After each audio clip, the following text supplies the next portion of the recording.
Talk to us a little bit about how it becomes more difficult to lose fat as you get older. What are the costs of waiting to get in shape, so to speak? I would say that in principle, it has the same difficulty at any age, in principle. In actuality, because of how learning works, our environment and the language we use and the relationships we have prompt us to do things that either promote fat loss or fat gain. And then obviously we have some combination of both that has us coming out even a large majority of the time. So as an aside, when you see lots of data or graphs with people gaining weight, it makes it show like this, right? But really, I think people a vast majority of the time do a fantastic job at maintaining their weight, and then once in a while they overeat, and that once in a while ends up stacking up. So if you gain a pound every Christmas, and you gain a pound every Thanksgiving, and you gain a pound every birthday, and you maintain your weight the rest of the year, that makes 3 pounds a year. Multiply that by 10 years, you've now got 30 pounds added over a 10-year period. And you go, okay,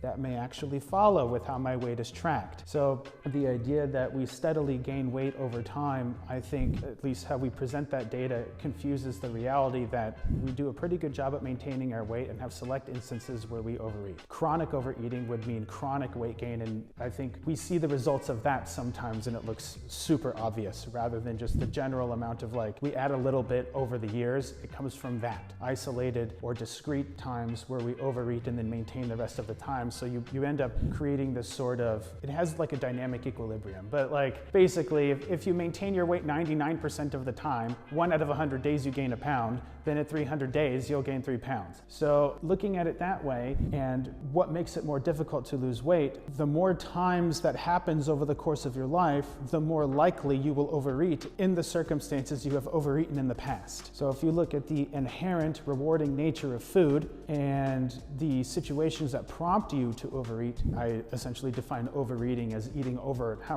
much food it would take to maintain your weight, by the way, rather than some other like culturally significant definition of overeating. I just consider overeating eating more than your maintenance. That it gets more difficult to lose weight over time because you've had more repetitions in those situations where you have overeaten. And I think looking at it beyond that makes it a little more complicated than you have to make it. Now you can, incorporate things like metabolic rate, etc. But really, like if you look at, if metabolic rate does slow down over time, but also very old people tend to weigh less than very young people do. And if the slowing of the metabolic rate contributed to weight gain, then older people would weigh more than anybody else. So keeping those sorts of playing out the logical end to some arguments kind of gives you an idea of maybe what plays a role here. That yeah, the older you get, the lower your metabolic rate, but also how much of a role does that really play in the amount of weight that we gain during the times of our lives that we have a okay metabolic rate, whatever that means. And so when you subtract those contributors, I think it comes down to what social and environmental situations do you have the highest probability of eating more than normal. And the more times you do that, the more likely you will eat more than normal in that situation, and the more likely you will have that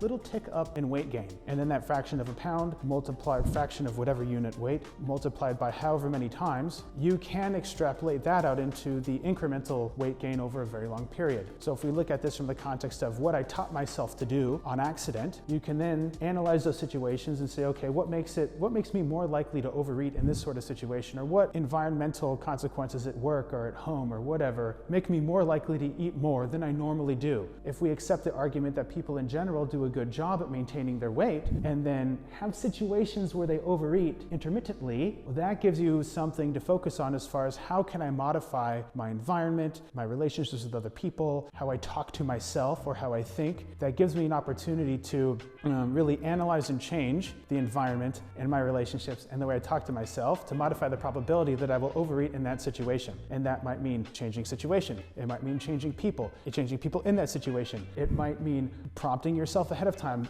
We have a lot of different tools that we can use to manage those things. But if you look at it from like, what do I do? How does the environment contribute to the way I make decisions? That actually gives you some actions to take versus, blaming the metabolism monster, which let's say the metabolism monster exists and it causes all the problems. How does that help us? And I've fallen into that trap too, where, we can put the focus on things that sort of give us permission to continue to act the way that we've acted in the past. If metabolism did it and I can do nothing about metabolism, well then I guess I'll just carry on as I normally have. And so I see these sorts of physiologizing, if you want to use that sort of ridiculous term, really as something that distracts us from analyzing the role that the people and the environment and our thoughts have in modifying how we act as in the context of food. Hopefully that makes sense. People can behave pretty much okay a lot of the time and still experience those negative outcomes you're talking about, gaining weight, not feeling healthy. So if you're somebody in that position, what are some, and as a consequence, it could be hard to identify and realize, right? So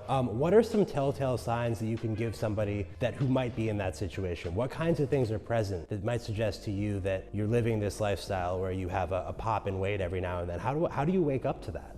Good question. I tend to default to gathering useful information to make a decision. And in this case, for instance, actually keeping track of what you do on a day-to-day basis. And then when something deviates from the norm, an event happens that deviates from your normal day-to-day, that gives you an idea of, well, how does my behavior change collateral to this event that differs from my day-to-day? And it could mean something good happens, right? If something good happens and then you change your behavior from what you do normally, we tend to call that celebrating. If something deviates from the norm and then we tend to act sad and do sad people things, we might call that something like a commiserating. Whatever, griefing, sure. And we have a different set of behaviors or the same set of behaviors under those circumstances where an event happens outside of the norm. Holidays, one of them. Now we consider holidays normal because they happen every year, but in the but like from a learning standpoint, if it happens every year, it may as well happen 0 times. And so when you look at how you behave on a daily basis, and then maybe something happens once every 10 days, even that starts to really stretch out. Like this gets sort of divorced from turning into something that we might call routine. Say measuring what you eat in whatever way you would like to on a day-to-day basis, keeping track of what you eat and how much, keeping track of how much you sleep on a daily basis, and some days you will eat more and some days you will eat less, and often the days that you eat more or less you can correlate to events that happened that day. And so you might notice that on a day where you had an argument with someone you love, or you had a bad day at work or a birthday, you might eat more or you might eat less. And that gives you an idea of, okay, what can I do to prepare for this ahead of time? How can I communicate with the other people involved to help make this a healthier situation for everyone? And that probably gives you the best idea of how to figure out where to start. Figure out your current position if you want to figure out how to get to the next one. If you're picking up what I'm putting down and want to learn more about cognitive nutrition so you can finally live the life you deserve, then learn about my Kickstart program by clicking the link in the description box below.